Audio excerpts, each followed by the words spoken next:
যারা গণ অভ্যুত্থানে অংশগ্রহণ করেছিল সকলকে ঐক্যের ডাক জানিয়ে 15 তারিখের মধ্যে জানুয়ারির একটি ডেডলাইনের মধ্য দিয়ে সরকারকে আমরা এর মধ্যে প্রোক্লামেশন জাতির সামনে উপস্থাপন করার জন্য শহীদ মিনারে আহ্বান জানিয়েছিলাম।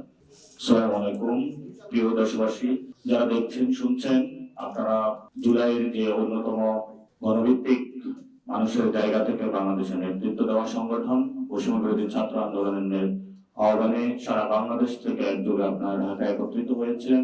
গত 5 অগস্ট এর পূর্বে এবং পরে অসংখ্য মানুষকে শহীদ করা হয়েছিল। গত 53 বছরে একটি অকার্যকর রাষ্ট্র বাংলাদেশকে উপহার দিয়েছে বিভিন্ন রাজনৈতিক দল, সামাজিক সংগঠন।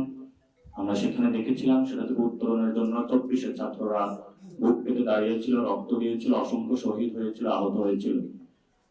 গত 53 বছরের একটি অকার্যকর রাষ্ট্র থেকে উত্তরণের জন্য এবং যারা শহীদ হয়েছেন, আহত হয়েছেন, তাদের স্বীকৃতির জন্য আমরা 31 তারিখে এবং বাংলাদেশ রাষ্ট্র নতুন করে পুনর্গঠনের জন্য একটি প্রোক্লেমেশন দিতে চেয়েছিলাম, কিন্তু সেখান থেকে সরকার থেকে উদ্যোগ নেওয়া হয়েছে এবং এটা আমরা প্রাথমিকভাবে এটি আমাদের অর্জন মনে করি। তবে আমরা সেই জায়গায় সরকারের সমালোচনাও করি। গত 4টি মাসে সরকারের দৃশ্যমান কোন এ ধরনের পদক্ষেপ পরিলক্ষিত হয় নাই।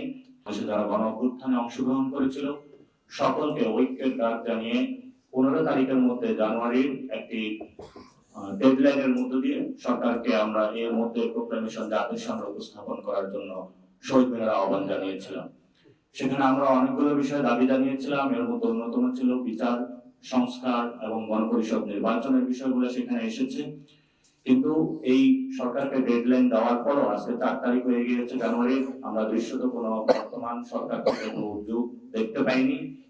আমরা সেই জায়গা থেকে সরকারকে আহ্বান জানাবো আজকে বা কালকে অতি দ্রুত সময়ের মধ্যেই সরকার জনগণের সামনে কার্যত একটি দৃশ্যমান উদ্যোগ গ্রহণ করুক, রাজনৈতিক দলগুলোকে ডাকুক এবং গণ অভ্যুত্থানের শক্তি যে বৈষম্য বিরোধী ছাত্র আন্দোলন তাদের থেকে সরকারকে আহ্বান করুক। এই বিষয়ে সরকারকে উদ্যোগ নেওয়ার জন্য আমরা এখান থেকে আহ্বান জানাই। দ্বিতীয়ত একটি বিষয় হলো, আমরা যে প্রোক্লেমেশনটা ড্রাফটিং রেডি করেছি সেই প্রোক্লেমেশনটা বাংলার জনপদের প্রত্যেকটা অংশে ছড়িয়ে দেওয়ার জন্য বৈষম্য বিরোধী ছাত্র আন্দোলনের নেতৃত্বে জাতীয় নাগরিক কমিটির উদ্যোগে আমরা প্রত্যেকটি পাড়ায় মহল্লায় স্কুল কলেজ ইউনিভার্সিটি শ্রমিক কলকারখানায় সব জায়গাতে একযোগে বাংলাদেশ ব্যাপী ঘোষণাপত্র সপ্তাহ উদযাপন করব, যেখানে মধ্য দিয়ে আমরা বাংলাদেশের নতুন ভাবে জাতির সামনে একটি পরিকল্পনা উপস্থাপন করব, জনগণের কাছে যাব এবং জনগণকে কানেক্ট করব। সেই বিষয়ে বাংলাদেশের যারা জনগণ রয়েছেন, আপনাদের আমরা সন্তান রয়েছি এবং আপনারা আমাদেরকে দায়িত্ব দিয়েছেন, সেই জায়গা থেকে আমরা কাজ করছি এবং আপনাদের এই মহামানবতার পরিচয় বাংলাদেশের ইতিহাসে লেখা থাকবে। সেই জায়গা থেকে আপনারা প্রত্যেকে পাড়ায় মহল্লায় নিজস্ব উদ্যোগে আমাদের ওয়েবসাইট এবং আমাদের ফেসবুক পেজের মধ্যে আমরা লিঙ্কগুলো দিয়ে দিব। সেই ওয়েবসাইট এবং লিঙ্কগুলো থেকে আপনারা প্রত্যেকে লিফলেটটা হলো নিজস্ব জায়গা থেকে প্রিন্ট করে পাড়ায় মহল্লায় আপনারা বাংলাদেশে একটি দুর্বার আন্দোলন গড়ে তুলুন ঘোষণাপত্রের জন্য, যে ঘোষণাপত্রের মধ্য দিয়ে বাংলাদেশের ভবিষ্যৎ নির্ধারিত হবে।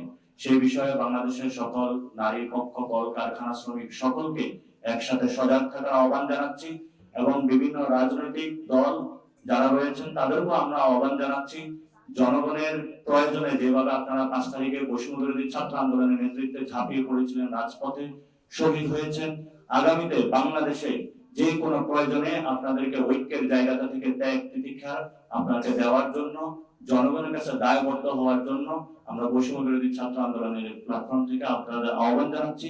কারণ জাতিকে আপনাদের অনেক দেওয়ার আছে, জাতি আপনাদেরকে অনেক দিয়েছে।